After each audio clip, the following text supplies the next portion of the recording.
আজকে আমার শুটের সামনে কে এসেছে দেখো। আজকে আমি তোমাদের সাথে এমন একটা হোম রেমেডি শেয়ার করব যেটার রেসিপিটা খুবই সহজ। এত সহজ রেসিপি কিন্তু হয় না। আর এইটা যদি তোমরা এই গরমে ডেইলি লাইফে ইনক্লুড করতে পারো, তোমাদের মুখের থেকে কিন্তু ধীরে ধীরে এই ধরনের দাগছোপ, সান ট্যান, রুক্ষতা, অতিরিক্ত অয়েল প্রোডাকশন থেকে পিম্পল, মেলাজমার দাগ সমস্ত কিছু চলে যাবে। এটা অ্যাপ্লাই করাও ভীষণ সহজ, পারলে প্রতিদিন অ্যাপ্লাই করো। এটা বানানোর জন্য প্রথমে নিয়ে নিতে হবে বেসন। রান্নাঘরে যে বেসনটা আমরা ব্যবহার করি ঠিক সেই বেসনটাই কিন্তু নিতে হবে, এর থেকে বেশি কিচ্ছু না। বেসনই হচ্ছে মেইন ইনগ্রেডিয়েন্ট।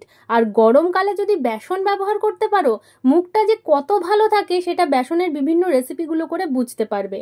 এবার এর মধ্যে দিয়ে দিচ্ছি চিনির গুঁড়ো।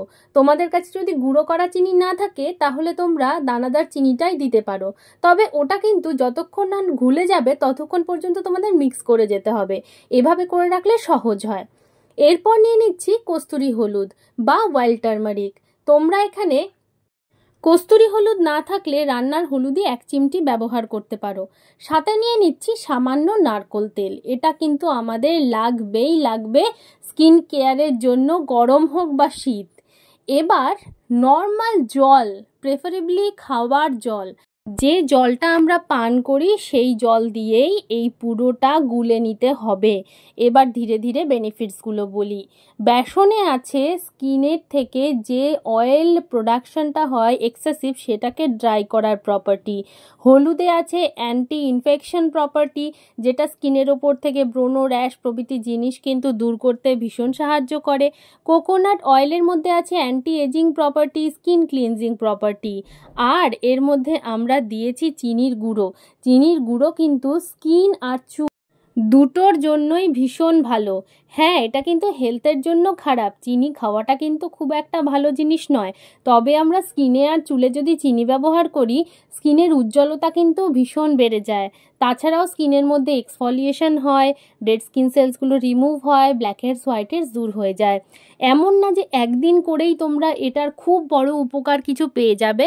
হ্যাঁ, তবে প্রথমবার ওয়াশের পর কিন্তু তোমরা এটার একটা রেজাল্ট দেখতে পাবে একবারে। তবে এই প্রসেসটা যদি রিপিট করো তাহলে কিন্তু খুব ভালো রেজাল্ট পাবে। 5 থেকে 7 মিনিট পর টেনে ধরেছিল, তারপর নর্মাল জল দিয়ে মুখটাকে ওয়াশ করলাম। দেখো রেজাল্ট কিন্তু দেখা যাচ্ছে। এটা যদি তোমরা ধরে রাখতে চাও তবে কিন্তু তোমাদের এটাকে আরও প্রতিদিন ব্যবহার করে যেতে হবে। এবার একটা ক্লিন অ্যান্ড ড্রাই টাওয়াল দিয়ে মুখটাকে ভালো করে মুছে নেব শুকনো করে। এখনই কিন্তু শেষ না, আরও 2টো স্টেপ আছে, এটা আগে দেখে নাও ভালো মতো। এবার নিয়ে নিচ্ছি একটা বরফের কিউব। বরফের কিউব আমরা ইউজ করি যদি তোমাদের কাছে আইস রোল অনটা না থাকে বা আইস রোলার যেটা হয় সেটা না থাকে, তাহলে কিন্তু তোমরা এমনি বরফই ইউজ করতে পারো। এই দেখো বরফ দেখেছে আর ছুটে ছুটে এসে গেছে বরফটা ধরবে বলে। মা কি করছে, এত ইন্টারেস্টিং জিনিসটা দেখতে হবে না? এবার বলে দিচ্ছি, গরমকালে আমাদের পোর্সগুলো না ওপেন হয়ে যায়, আর চিনি দেওয়াতে যে এক্সফলিয়েশন হয়েছে আরও কিছুটা ওপেন হয়ে গেছে। তাই সেই ওপেন পোর্সগুলোকে ক্লোজ করতে আমাদের বরফের ব্যবহার করতে হয়। এটা টেম্পোরারিলি মুখটাকে ক্লোজ করে, মানে পোর্সের মুখটাকে ক্লোজ করে। দেখো আমার মেয়ে এখানে কী করছে, ওকে একটু একটু করে বরফ লাগিয়ে দিচ্ছি আর ও খুশিতে আত্মহারা। এবার এটাকে ভালো মতো করে ঘষতে হবে। মানে তোমরা কিন্তু সামারে প্রতিদিনই প্রায় এই বরফটা ইনক্লুড করতে পারো স্কিন কেয়ারে। এতে কিন্তু ব্রণ, ফুসকুড়ি, র্যাশও অনেকটাই কম থাকে।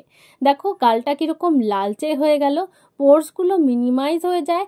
মেকআপ করার আগেও যদি তোমরা এই বরফটা ব্যবহার করো না, মেকআপটা কিন্তু খুব সুন্দরভাবে বসে স্কিনের ওপর, কারণ পোর্সটা যে থাকে না সেই জন্য।